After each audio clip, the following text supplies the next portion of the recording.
Hello students, welcome back to the college studies Delhi university. आज हम पढ़ने वाले हैं आपका यूनिट 2 जो कि है प्रोजेक्ट मैनेजमेंट का, जिसका यूनिट का नाम है प्रोजेक्ट प्रिपरेशन एंड बजटिंग। तो हमने यूनिट 1 में सारा इंट्रोडक्शन पार्ट देख लिया था, तो अब हम प्रोजेक्ट प्रिपरेशन देखेंगे और उसका हम बजटिंग कैसे करते हैं वो चीज़ हम देखने वाले हैं। ठीक है, अगर पहली वीडियो यूनिट 1 अगर आपने नहीं देखी, अभी यूनिट 1 नहीं देखी है तो पहले यूनिट 1 देख के आओ, वो देखना कंपलसरी है। अगर वो आपने देखी होगी तभी आप इसे बेटर तरीके से अंडरस्टैंड कर पाएंगे। ओके, तो अगर आप चैनल पे नए हो तो सब्सक्राइब कर देना। ओके, आगे बढ़ते हैं। सबसे पहले इसमें आ जाता है टेक्निकल फिजिबिलिटी, कि हम इसमें ये चेक करते हैं कि पूरा चीज़ें हम एनालाइज करेंगे कि हमारा जो प्रोजेक्ट की प्रिपरेशन की है हमने, वो फिजिकली इम्प्लीमेंट हो सकता है कि नहीं, वो टेक्निकली पॉसिबल है कि नहीं। तो हम फिजिकल इम्प्लीमेंटेशन और टेक्निकल पॉसिबिलिटी को यहाँ चेक करते हैं। इसमें हम क्या चीज़ चेक करते हैं, इसकी लोकेशन क्या रहेगी, उसका स्केल कितना बड़ा और छोटा बिजनेस होगा, कितना बड़ा और छोटा प्रोजेक्ट होगा, एंड टेक्नोलॉजी क्या है और उसका प्रोसेस क्या होने वाला है। ठीक है, वो हम बिल्कुल रियल वर्ल्ड कंडीशंस में रख के देखते हैं और उसके ही पर्सपेक्टिव से उसको सोचते हैं।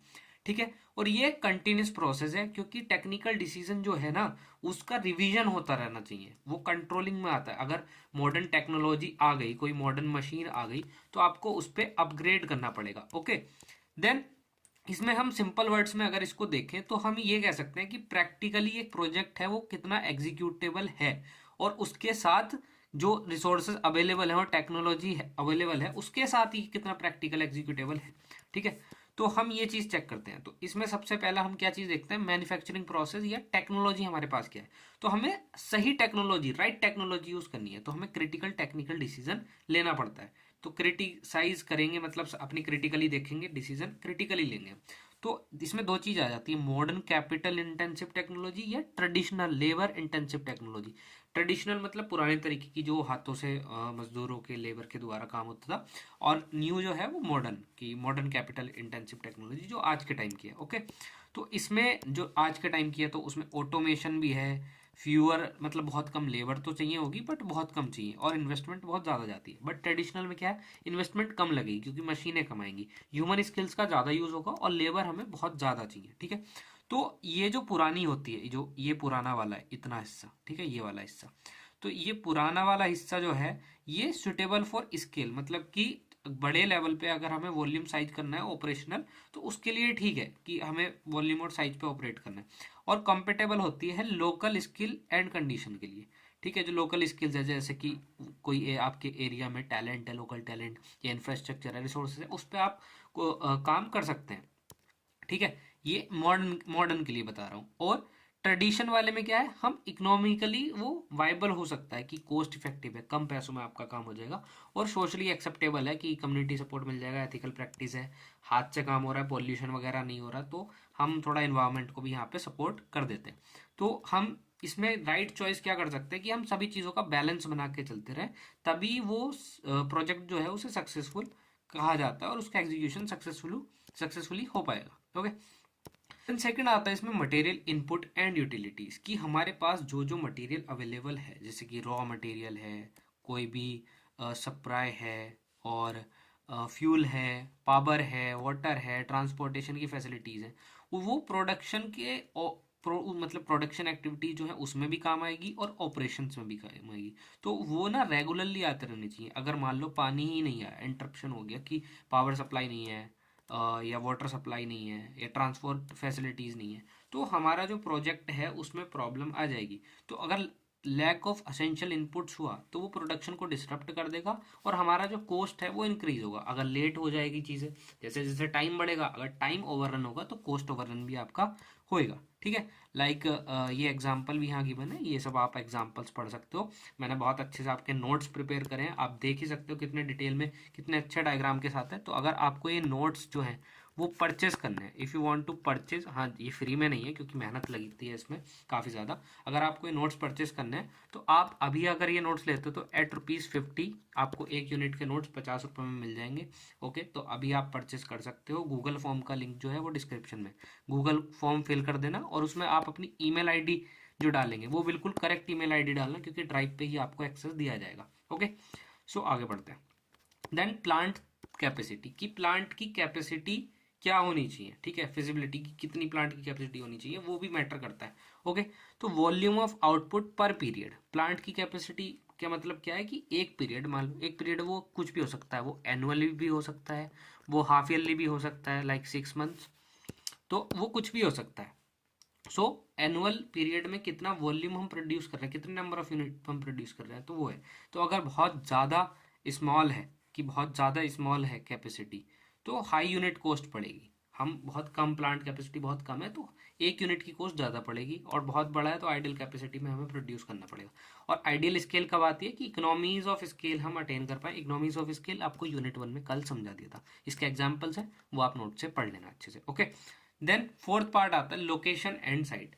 लोकेशन एंड साइट भी यहाँ पे बहुत बड़ा फैक्टर या रोल प्ले करता है। तो हम स्ट्रैटेजिक सिलेक्शन के लिए इसको यूज़ करते हैं। स्ट्रैटेजिकली हमें सिलेक्शन करना है लोकेशन का, कि हमारे पास गवर्नमेंट इंसेंटिव्स मिल जाए, कि हम इस जगह पे फैक्ट्री लगाएंगे या इंफ्रास्ट्रक्चर बिल्ड करेंगे तो हमें उस चीज़ का बेनिफिट मिलेगा। प्रॉक्सिमिटी टू रॉ मटेरियल, की रॉ मटेरियल अवेलेबल हो, nearness to market, market available हो, लेबर की अवेलेबिलिटी हो, पावर की, वाटर की, ट्रांसपोर्ट की, सारी चीज़ें हो, तो हमें ऑप्टिमल लोकेशन ऐसा सर्च करके वहाँ सेटअप करना पड़ेगा अपना plant. Okay, then environmental aspect भी हमें देखना है कि हम जो है सारे जो कंप्लाइंसेज हैं, सारे जो इन्वायरमेंटल लॉज हैं, उनको फॉलो करें इन्वायरमेंटल लॉज को। ओके, तो हमें ये चीज़ इसमें यहाँ देखनी होती है। देन नेक्स्ट आ जाता है आपका topic market feasibility and demand analysis. Market feasibility क्या होती है? बेसिकली हमें ये पता करना है कि जो हमने प्रोडक्ट प्रपोज किया है या कोई भी हम सर्विस दे रहे हैं, तो उसकी सफिशिएंट डिमांड है कि नहीं मार्केट में अवेलेबल, कि डिमांड भी कर रहे हैं कि नहीं। हमने फालतू में कोई सर्विस या प्रोडक्ट बना दिया है तो उसकी डिमांड होनी चाहिए। तो हम यहाँ टोटल डिमांड को एस्टिमेट करते हैं कि टोटल मार्केट डिमांड कितनी है और मार्केट में शेयर कितना है, कि कितना प्रोजेक्ट रियलिस्टिकली कैप्चर कर सकता है मार्केट को, कितने परसेंट हम मार्केट को कैप्चर कर पाएंगे। ओके, इसमें हम ये देखते हैं। सो इसमें सबसे पहला आ जाता है डिमांड एनालिसिस। सबसे पहले हम डिमांड को एनालाइज करेंगे, हम एस्टिमेट करेंगे एडिक्वेट एंड सस्टेनेबल डिमांड, ठीक है, ताकि वो लंबे समय तक डिमांड उसकी चलती भी रहे, और एडिक्वेट मतलब एक प्रॉपर अमाउंट में उसकी डिमांड हो। पास्ट कंजम्पशन देखेंगे हम, पहले कितना कंज्यूम हुआ कोई भी प्रोडक्ट या सर्विस, ठीक है। करंट सप्लाई क्या है उसकी, आज की सिचुएशन क्या है, और एग्जिस्टिंग एंड पोटेंशियल कॉम्पिटिटर्स कितने हैं मार्केट में, क्योंकि कॉम्पिटिटर्स भी इफेक्ट करेंगे। कॉम्पिटिटर्स का प्रोडक्ट मान लो कंज्यूमर ले रहा है, परचेस कर रहा है कस्टमर, तो आपकी कहीं ना कहीं वो वैल्यू डाउन हो जाएगी। देन इम्पोर्ट एंड एक्सपोर्ट के क्या ट्रेंड्स हैं, तो हम वो सारी डिमांड का एस्टिमेशन करेंगे इन सारे फैक्टर्स के थ्रू, जो कि हमें हेल्प करेगा in estimating the demand if it is adequate and sustainable और नॉट।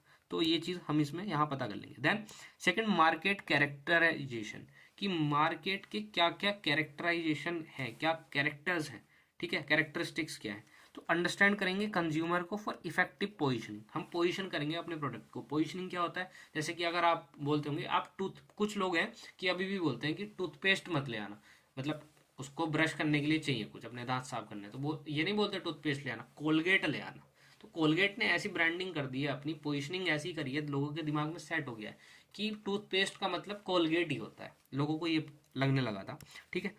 आप लोगों को ना लगता हो वो डिपेंड करता है। If you are well knowledgeable person तो आपको नहीं ये सारी चीज़ों में डिफरेंशिएशन पता होगा। ओके, देन कंज्यूमर प्रेफरेंसेस, मतलब हम कंज्यूमर अंडरस्टैंडिंग कर रहे हैं तो इसमें हम कंज्यूमर प्रेफरेंसेस को ध्यान में रखेंगे कि कंज्यूमर क्या चीज़ को प्रेफर करता है, एक ए चीज़ को, बी प्रोडक्ट को, सी प्रोडक्ट को, कि क्या वो प्रेफर करता है। देन उसका बाइंग बिहेवियर क्या है, ठीक है। आजकल आप जो भी परचेस करते हो, ऑनलाइन शॉपिंग के लिए जाते हो, तो जैसा आप सर्च करते हो वैसा रिकमेंडेशन आने लगता है। आप शॉपिंग करने गए, गूगल पे कुछ सर्च करा, आपके इंस्टाग्राम पे भी वही सेम एड्स आने लगते हैं। ओके, ब्रांड की लॉयल्टी, ठीक है, वो ब्रांड कोई ब्रांड के लिए कितना लॉयल है, कि हम कस्टमर को शिफ्ट कर सकते हैं कि नहीं अपने ब्रांड पे। और प्राइस सेंसिटिविटी कितना है, कि प्राइस 1 रुपये या 10 रुपये भी चेंज होगा, लाइक पेप्सी और कोका कोला के बीच का कंपटीशन से आप एग्जाम्पल से समझ सकते हो। तो ये हेल्प करता है पोजिशनिंग में to produce effectively. Okay, then third is forecasting of demand. अब हम डिमांड को ना फोरकास्ट करेंगे, मतलब फ्यूचर डिमांड को हम एनालाइज करेंगे। ये स्टैटिकल मेथड से ओपिनियन ले सकते हैं हम एक्सपर्ट का, और ट्रेंड को एनालाइज करके हम फ्यूचर के बारे में डिफाइन कर देंगे कि इतनी डिमांड होगी। लेकिन फ्यूचर जो है ना वो अनसर्टेन होता है, कि जैसा आपने सोचा वैसा हो कोई ज़रूरी नहीं है। मान लो कोविड आ गया, सारा डिमांड का ग्राफ ही चेंज हो जाएगा आपका, तो ठीक है, ये यहाँ एग्जाम्पल पड़ा हुआ है, आप पढ़ लेना सिंपल शब्दों में, यहाँ बहुत अच्छे से डायग्राम के थ्रू और उससे दिखा रखा है। Okay, then fourth is marketing plan, defining product reach. ठीक है, अब हम मार्केटिंग प्लान अपना एक तैयार करेंगे और प्रोडक्ट की रीच को हम यहाँ बढ़ाने का काम करते हैं। ओके, मार्केटिंग ऐसा बनाएंगे हम पूरा मार्केटिंग प्लान।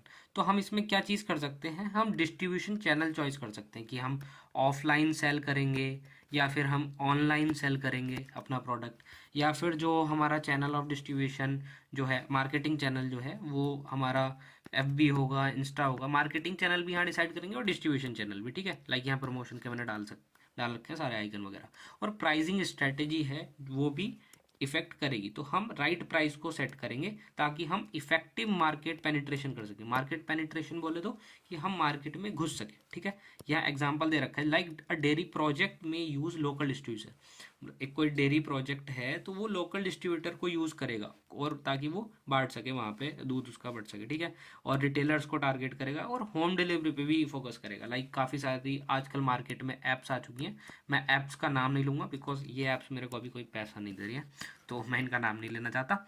ओके, ये आपका नेक्स्ट टॉपिक आ जाता है। आप अपना ना सिलेबस खोल के भी एक बार रख सकते हैं साइड में, और आप समझ सकते हैं कि आपको टॉपिक टू टॉपिक सारा चीज़ हम समझा पा रहे हैं कि नहीं समझा पा रहे हैं। वो आप चीज़ आपके दिमाग में सारी चीज़ें जानी चाहिए, और आपको ये अश्योरेंस हो जानी चाहिए कि आपने सारे जो टॉपिक्स हैं वो सिलेबस से कवर कर लिए हैं कि नहीं। नहीं तो आपको ये डाउट होता रहेगा कि यार एग्जाम के लिए इनफ है कि नहीं। बहुत सारे कमेंट्स हैं से काफ़ी वीडियोस पे आते रहते हैं, तो मैं आज इस इशू को बोल रहा हूँ। आप एक बार सिलेबस भी चेक कर लीजिए अगर आपने। ठीक है, बाकी कोई इशू तो कमेंट कर सकते हैं। ओके, सो नाउ हमारा नेक्स्ट आ जाता है financial planning and estimation of cost. हम कॉस्ट का एस्टिमेशन करेंगे और फाइनेंशियल प्लानिंग करेंगे। फाइनेंशियल प्लानिंग क्या होती है, ये कंप्लीट प्रोसेस है जिसमें हम एस्टिमेट करते हैं हमें कितने फंड्स की नीड है, और हम डिसाइड करेंगे कि हम वो पैसा कहाँ से अरेंज कर सकते हैं जिससे हमारा जो प्रोजेक्ट है वो बहुत ही अच्छे से, उसका फाइनेंशियल स्ट्रक्चर जो है वो थ्रू आउट लाइफ बहुत अच्छे से काम कर सकते हैं। ठीक है, इसके ऑब्जेक्टिव्स क्या क्या हैं कि हम जो सारे फंड्स हैं उसको राइट टाइम पे अवेलेबल करा सकें और मिनिमाइज कर सकें अपना कॉस्ट ऑफ कैपिटल, और फाइनेंशियल फ्लेक्सिबिलिटी एक मेंटेन रहे जिससे हम लॉन्ग टर्म सॉल्वेंसी जो है उसको इंश्योर कर सकें। ठीक है, देन इसमें पहला जो आता है कि हम समझते हैं what is the estimation of cost. हम कॉस्ट को एस्टिमेट करते हैं। तो कॉस्ट एस्टिमेशन का एक प्रोसेस ये है कि हम एस्टिमेट करना है क्या है कि हम ना अंदाजा लगा रहे हैं, we are guessing the things. तो हम यहाँ गैस करते हैं कि हम एक प्रोजेक्ट को सेटअप करने में हमें कितनी कॉस्ट रिक्वायर्ड है, इनिशियली हमें कितनी कॉस्ट रिक्वायर्ड है। ठीक है, यहाँ पे दोनों ही चीज़ें गलत होंगी अगर हम अंडर एस्टिमेट करें या ओवर एस्टिमेट करें, तो हमें ये दोनों काम नहीं करने हैं, ये चीज़ गलत हो जाती है। तो हमें एक बैलेंस अप्रोच के साथ चलना है और हम थोड़ी चीज़ें ना ठीक से ही गैस करें, सारी चीज़ें कंसिडर करके। यहाँ कंपोनेंट क्या आ जाते हैं इन्वेस्टमेंट आउटले में, तो यहाँ इसके कंपोनेंट है कि land, building, plant, machinery, installation cost, ये सारी चीज़ें हमें चाहिए। शुरू में कोई एक्सपेंसेस आ सकते हैं, प्री ऑपरेटिव पहले ही ऑपरेशन के एक्सपेंसेस आ सकते हैं, और कॉन्टीजेंसी। ठीक है, तो ये प्रोविजन करके रखते हैं फॉर अनफोर्सीन कॉस्ट, किया भी नहीं है कि बाद में हम अपने एंट्रीज में कोई एडजस्टमेंट कर सकें। ठीक है, एडजस्टमेंट कर सकें। ओके, देन आप इसका एग्जाम्पल भी है वो पढ़ लेना। देन आता है प्रोजेक्ट बजट। अब हम प्रोजेक्ट का बजट तैयार करते हैं। तो अभी हमने एस्टिमेशन भी तो किया है, हमने एस्टिमेशन भी तो किया कॉस्ट का। अब दोनों चीज़ आपको सेम लग रही होंगी, नहीं। जो हमने एस्टिमेशन किया है ना कॉस्ट का, उसको हम ये देखते हैं टाइम के साथ, वो उसको हम शेड्यूल करते हैं कि फंड की रिक्वायरमेंट्स जो है वो हमें मिल पाएगा कि नहीं। तो हम इसमें ना डिटेल एस्टिमेशन करते हैं कॉस्ट का कि अब हमने एक मान लो एक बड़ा एस्टिमेशन कर लिया, अब हमने इसके अंदर सारी चीज़ डिफरेंशिएट कर दी, अलग अलग एंट्रीज कर दी, एक टेबल बना दी, सारी चीज़ें अलग से डिफाइन कर दी, तो वो आ जाता है बजट बनाना। अब इसमें हम क्या है, प्रिवेंट फंड शॉर्टेजेस, हम फंड की शॉर्टेजेस को कम कर सकते हैं। ठीक है, इंपॉर्टेंस है इसकी। हेल्प इन फाइनेंशियल कंट्रोलिंग में हेल्प करता है, and ensure smooth project execution में हेल्प करता है। Okay, then type of project budget, capital budget होता है, कैश बजट होता है, ऑपरेटिंग होता है। कैपिटल में क्या है, फिक्स्ड एसेट जो है हमारी लैंड और मशीनरी जो भी है, शुरू में पैसा जो इन्वेस्ट हो रहा है, जो भी हमारे एसेट्स वगैरह है वो कैपिटल बजट में। देन कैश बजट, हमारी क्या टाइमिंग है कैश जाने की और कैश वापस आने की। ठीक है, then operating budget, day to day जो भी ऑपरेशन रूटीन वर्क होता है एक्सपेंस, वो इसमें आ जाता है। Then C is profitability projection. अब हम इतना सब पैसा इन्वेस्ट कर रहे हैं, कॉस्ट एस्टिमेशन कर लिया, तो हमें प्रॉफिट कुछ होगा कि नहीं, इससे प्रॉफिट की कोई चांसेस हैं कि नहीं। तो हम ये एस्टिमेट करते हैं कि फ्यूचर में फाइनेंशियल परफॉर्मेंस कैसी होगी इस प्रोजेक्ट की, हम कुछ इससे रिटर्न ले भी पाएंगे कि नहीं। तो हम इसमें सेल्स का फोरकास्टिनेशन करते हैं, कॉस्ट को एस्टिमेट करते हैं और प्रोडक्शन के प्लान्स बनाते हैं कि हम कितने इफेक्टिवली प्रोड्यूस कर सकें और सेल्स हमारी इंक्रीज हो सके जिससे। ठीक है, हम एम करते हैं इस पे प्रोजेक्ट में कि हम सफिशिएंट प्रॉफिट जनरेट कर सकें और रिकवर कर सकें अपनी इन्वेस्टमेंट। अब हमने इन्वेस्टमेंट की है तो हम क्या चाहते हैं, ये इन्वेस्टमेंट तो कवर हो ही जाए, एटलीस्ट प्रॉफिट भले ही ना हो लेकिन ये इन्वेस्टमेंट तो हो जाए, नहीं तो धंधा तुम्हारा लॉस में चले जाएगा और तुम डूब जाओगे। तो ठीक है, देन प्रोवाइड करता है रिटर्न टू शेयर होल्डर्स। अब शेयर होल्डर्स हैं इतने सारे, उनको रिटर्न्स भी तो चाहिए।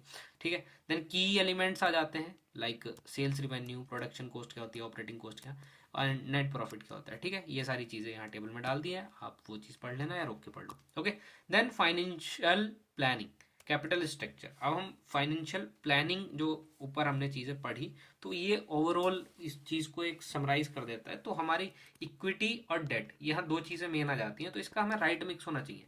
ठीक है, अब कंपनी में जैसे स्ट्रक्चर होता है, कैपिटल स्ट्रक्चर जो होता है, तो उसकी प्लानिंग करनी है कि हम कितने % की इक्विटी शेयर कर दें अपनी और कितना हम डेट मतलब कि उधार ले लें बैंक से। ओके, इक्विटी है हम हिस्सेदारी देते हैं, लाइक शार्क टैंक वगैरह शो आपने देखा होगा, उससे आप काफ़ी चीज़ें समझ भी गए होंगे। और अगर आप बीकॉम से हो या बीएमएस के स्टूडेंट हो तो आपको, आपसे बेहतर कौन ही जान सकता है। रिड्यूस्ड कॉस्ट ऑफ कैपिटल को कम कर देता है, मेंटेन करता है कंट्रोल एंड ओनरशिप को, एंड इंश्योर करता है ability to repay loans and maintain करता है फाइनेंशियल फ्लेक्सिबिलिटी। ठीक है, फाइनेंशियल प्लानिंग करते हैं तो इक्विटी वर्सेस डेट की यहाँ टेबल डली है। इक्विटी क्या होता है, परमानेंट कैपिटल, बट डेट क्या होता है, फिक्स्ड रिपेमेंट ऑब्लिगेशन। आपको एक टाइम पे इंटरेस्ट, एनुअली आपको इंटरेस्ट देना पड़ेगा उसके ऊपर। ठीक है, यहाँ रिस्क हाई होता है और यहाँ रिटर्न भी है वो भी हाई होता है, बट डेट में क्या है, लो रिस्क होता है बट एक फिक्स्ड रिटर्न आपको देना पड़ता है। ठीक है, देन नेक्स्ट टॉपिक आपका आता है sources of funds and loan syndication. ठीक है, फंड्स के क्या क्या सोर्सेज हैं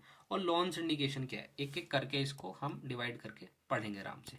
ठीक है, तो सोर्सेज ऑफ फंड्स क्या है कि एक बार हमने प्रोजेक्ट को आइडेंटिफाई कर लिया, उसको फॉर्मुलेट कर लिया, सारी स्ट्रेटेजी उसकी बना ली, देन फाउंड कर लिया उसका फाइनेंशियली वाइबल होना, कि वो फाइनेंशियली वाइबल है कि हम उस पर पैसा लगा सकते हैं और वो प्रैक्टिकल सारी टेक्निकल इम्प्लीकेशन, फाइनेंशियल फिजिबिलिटी सबको सेटिस्फाई कर रहा है। तो एक अगला क्रूशियल स्टेप क्या होता है कि हम अरेंज करें उन फंड्स को फॉर द इम्प्लीमेंटेशन। अब हमें इम्प्लीमेंटेशन आ गया तो हमें फंड्स चाहिए उसके लिए। ठीक है, तो हम वो फंड्स कहाँ से लाएं, हम वो फंड्स कहाँ से उठाएंगे, तो लार्ज अमाउंट ऑफ कैपिटल हमें चाहिए फाइनेंशियल फॉर फाइनेंसिंग, एंड वो सारी चीज़ें प्लान होनी चाहिए ताकि हम टाइम पे उसको अवेल करा सके at minimum cost and risk. ठीक है, कम पैसा खर्चो और रिस्क भी कम। ठीक है, तो सोर्सेज ऑफ फंड क्या हो सकती है, इक्विटी और डेट, दो ही मेथड है। ठीक है, तो यहाँ दोनों ही मेथड मैंने डाल दिए हैं काफ़ी अच्छे तरीके से फिर से। तो अगर आपको ये नोट्स परचेस करने हैं तो गूगल फॉर्म का लिंक ड्राइव में है, वो ले लेना। और नए हो चैनल पे तो अभी के अभी सब्सक्राइब मारो और यार वीडियो को लाइक करो यार, इतना सही आपको रिसोर्सेज के साथ पढ़ाया जा रहा है तो please hit a like. Then equity क्या आता है, तो एक्विटी में क्या है ना, ये एक इसका मीनिंग ये डाल रखा है मैंने, ये आप यहाँ से पढ़ सकते हो, funds contributed bye owner, owner ने जो पैसा लगाया वो है।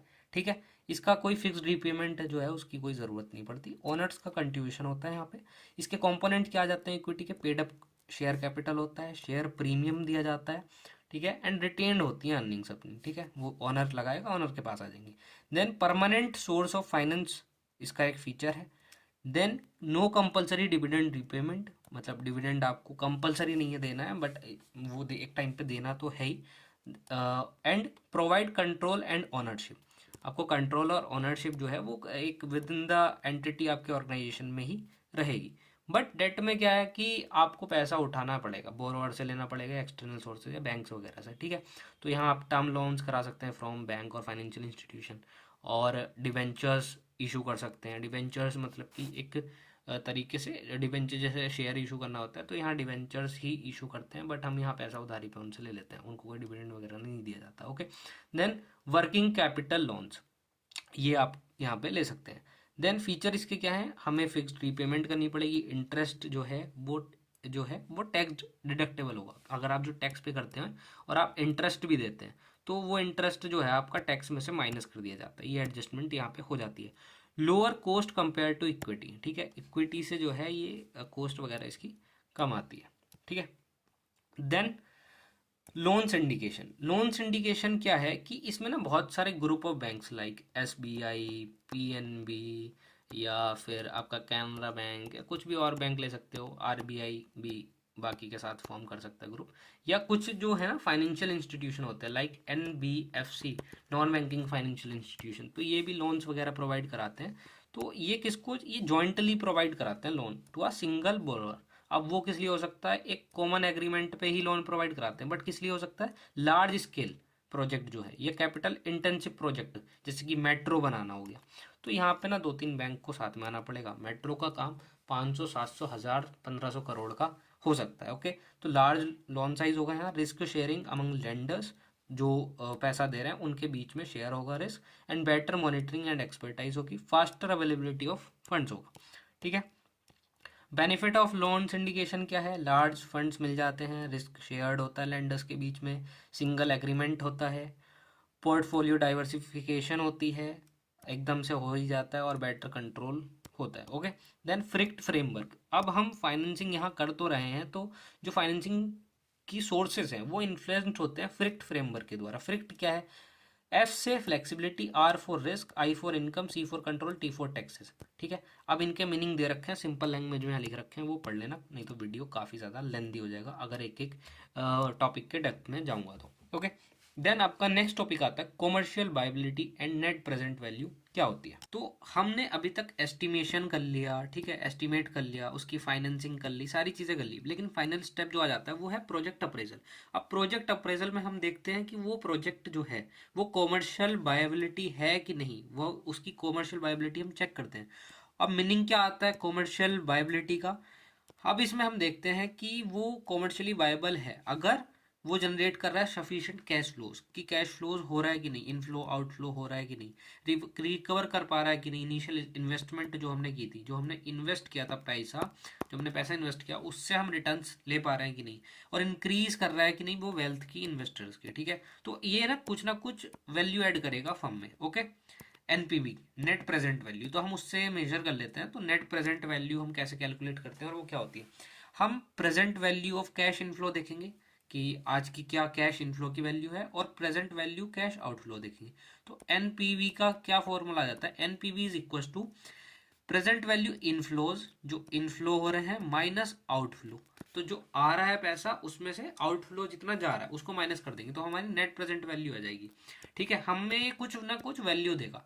अगर एनपीवी की वैल्यू जो है वो जीरो से बड़ी है, अगर एनपीवी की वैल्यू जीरो से बड़ी है, मतलब पॉजिटिव वैल्यू तो है, तो हमें प्रोजेक्ट एक्सेप्ट कर लेना है, मतलब हम प्रॉफिट में, हमें हमारी प्रोजेक्ट की वैल्यू एक पॉजिटिव टर्म में आ रही है। अगर वो जीरो के इक्वल है तो वो हमें कुछ नहीं दे रहा, कोई फायदा है भी नहीं उस चीज़ का। देन अगर एनपीवी की वैल्यू लेस देन जीरो है, तो हम उस प्रोजेक्ट को जो है वो रिजेक्ट कर देंगे। ठीक है, यहाँ साफ साफ दिख रहा होगा आपको, हम उस प्रोजेक्ट को रिजेक्ट कर देंगे। ठीक है, तो यहाँ सिंपल सा रूल लग जाता है, a project is commercially viable if NPV is positive and as it increase the firm market value. ठीक है, देन एनपीवी इतना इंपॉर्टेंट क्यों है, क्योंकि ये अर्न करता है more than required rate of return. तो सुपीरियरिटी कब देंगे, जब ये रेट ऑफ रिटर्न तगड़ा होगा इसका, और सस्टेनेबल कंपैरेटिव एडवांटेज देगा, कोस्ट एफिशिएंसी, स्ट्रॉन्ग ब्रांड, ये सारी चीज़ें बहुत छोटी करके यहाँ पे डाल दी गई हैं, और आप देख सकते हैं यहाँ पे ये एग्जांपल इसका गिवन है। ओके, देन नेक्स्ट आ जाता है कोलैबोरेशन अरेंजमेंट। अब कोलैबोरेशन अरेंजमेंट हमें क्यों करने होते हैं, लाइक एक फर्म का साइज न है जो वो टू बिग हो सकता है, बहुत बड़ी फर्म हो सकती है, बहुत बड़ा प्रोजेक्ट हो सकता है, और बहुत ही कॉम्प्लेक्स प्रोजेक्ट भी हो सकता है, तो टेक्नोलॉजिकल इंटेंसिव भी हो सकता है वो। ठीक है, तो हमें इतनी सारी चीज़ें चाहिए होंगी, तो हम वो गैप को जो है वो ब्रिज करेंगे, अपनी फाइनेंशियल स्किल्स को ब्रिज करेंगे, और रिस्क बियरिंग कैपेसिटी को भी ऐसे शेयर करेंगे। ठीक है, तो हम उस ऑर्गेनाइजेशन को जो है किसी और ऑर्गेनाइजेशन के साथ काम कर सकते हैं, एक ऑर्गेनाइजेशन ए है एक बी है, तो हम साथ में आके हम काम कर सकते हैं, तो हम ए बी बना सकते हैं। ओके, तो हम साथ में काम कर सकते हैं, रिस्क शेयर कर सकते हैं, सारी चीज़ें। तो हमें ये क्यों कर लेना चाहिए, क्योंकि हम सारी रिसोर्सेज जो हैं वो शेयर कर लेंगे, रिस्क शेयर कर लेंगे, रेस्पॉन्सिबिलिटी एंड रिवॉर्ड, सारी चीज़ें हम शेयर कर लेंगे बिटवीन टू और मोर बिग पार्टीज। ठीक है, तो हमें कोलैबोरेशन अरेंजमेंट ये रेफर करता है। अब इसमें हम फॉर्मल और इनफॉर्मल एग्रीमेंट कैसे भी कर सकते हैं, तो ये कैपिटल इंटेंसिव प्रोजेक्ट्स के लिए यूज़ होता है, या टेक्नोलॉजी ड्रिवन इंडस्ट्री जो है जहाँ टेक्नोलॉजी की बहुत तगड़ी नीड है, या इंटरनेशनल वेंचर्स हमें फॉर्म करने हैं तब हो सकता है। ठीक है। अब हम क्या टाइप आ जाते हैं इसका। सबसे पहला कोलैबोरेशन जो करते हैं हम टेक्निकल बेसिस पे कर लेते हैं। एक इंडियन फर्म है, ठीक है, टेक्नोलॉजी उसके पास कम है, एक फॉरेन फर्म है, उस वो एडवांस टेक्नोलॉजी है, तो हम लीगल एग्रीमेंट कर लिया हमने। अब लीगल एग्रीमेंट हमने किस चीज़ पे करा कि वो अपनी टेक्नोलॉजी शेयर करेगा, अपनी नॉलेज शेयर करेगा, अपने ब्लूप्रिंट और डिज़ाइन भी शेयर करेगा, और स्पेशलाइज करेगा ट्रेनिंग को, ठीक है। ट्रेनिंग पे ध्यान देगा, हमारे लोगों को, एम्प्लॉयज़ को ट्रेन करेगा, ठीक है, वो हमें बेनिफिट करेगा। अब की फीचर क्या आ जाते हैं इसके टेक्निकल कोलैबोरेशन के, कि हम ट्रांसफर ऑफ टेक्नोलॉजी हो रहा है। एक टेक्नोलॉजी जो हो बाहर थी, एक फॉरेन कंपनी के पास थी, वो हमारे पास आ रही है। लाइसेंस दे देता है पैटेंट के और प्रोसेस के, और ट्रेनिंग करता है, मतलब हमारे एम्प्लॉय को भाई ट्रेनिंग तो मिल ही रही है, मतलब उनकी स्किल एनहांसमेंट हो रही है, और टेक्निकल कंसल्टेंसी भी प्रोवाइड करा देता है, ठीक है। देन हमें टेक्निकल कोलैबोरेशन क्यों कर लेना चाहिए, क्या ज़रूरत है इसकी।